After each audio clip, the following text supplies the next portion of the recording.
Hola amigos, sean bienvenidos una vez más a su canal.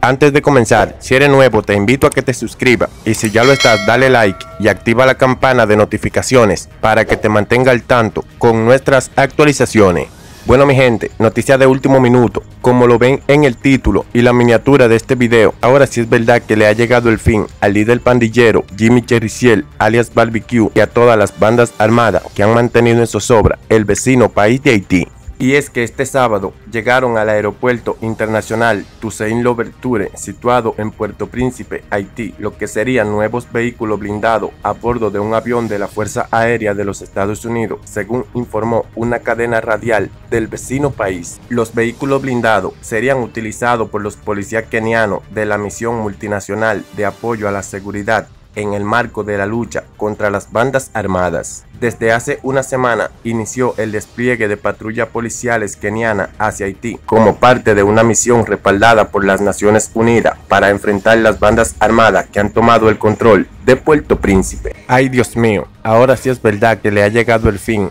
al líder de las bandas más poderosas de ese país, Jimmy Chericiel alias Barbecue, y a todas las organizaciones criminales. El mensaje es claro, la advertencia es clara, las bandas pandilleras tienen el tiempo limitado. Así se expresó el primer ministro de Haití, Gary Conille, quien le hace un segundo llamado a que depongan las armas y pongan fin a la violencia que lleva años perturbando el país, situación por lo que se ha desplegado una fuerza internacional liderada por Kenia para auxiliar a unas sobrepasadas fuerzas de seguridad. Bueno, Barbecue, ahora sí es verdad que la cosa se puso fea. Entrégate mijo, ya que por lo visto el gobierno haitiano o el primer ministro Gary Conille no quiere diálogo contigo y por lo que vemos tampoco los Estados Unidos, ya que te mandó a parquear ahí varios vehículos blindados, incluso antifuego como te gusta, y cometiste tu último crimen atroz.